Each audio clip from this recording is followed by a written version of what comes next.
అర్హులందరికీ తల్లికి వందనం. సో విద్యాశాఖ అధికారి అయితే కీలక అప్డేట్ అయితే ఇచ్చారనమాట. సో మనం చూసుకోవచ్చు, విద్యా సంవత్సరం కానున్న నేపథ్యంలో ప్రారంభం కానున్న నేపథ్యంలో విద్యాశాఖకు సంబంధించిన మంచి విద్యార్థుల తల్లిదండ్రుల సందేహాల నివృత్తికి సంబంధించి మనకి అప్డేట్ అయితే ఇచ్చిందనమాట. మొత్తం అంతా కూడా ఇందులో భాగంగా తల్లికి వందనకు సంబంధించి అనేక మంది సందేహాలు అయితే ఇచ్చారన్నమాట. సో మొత్తం మీద చూసుకుంటే ఇక్కడ మీరు చూసుకుంటే, మాకు తల్లికి వందనం పథకం వస్తుందా? ఉమామహేశ్వరరావు గారు, మధురవాడ.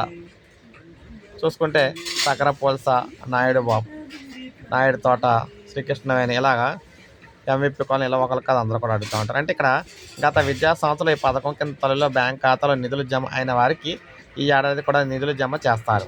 రాష్ట్రంలోని ఒక పాఠశాల నుంచి మరొక విద్యాలయానికి మారిన ఇబ్బంది ఉండదు.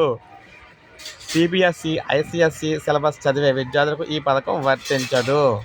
సో ఇక్కడ మీరు గమనించినట్లయితే సిబిఎస్ఈ ఎవరు చదువుతారో, ఐసిఎస్ఈ సిలబస్, ఐసిఎస్ఈ సిలబస్ ఎవరైతే చదువుతారో ఆ విద్యార్థులకు ఈ పథకం అయితే వర్తించదని క్లియర్గా అయితే చెప్పడం జరిగింది ప్రభుత్వం.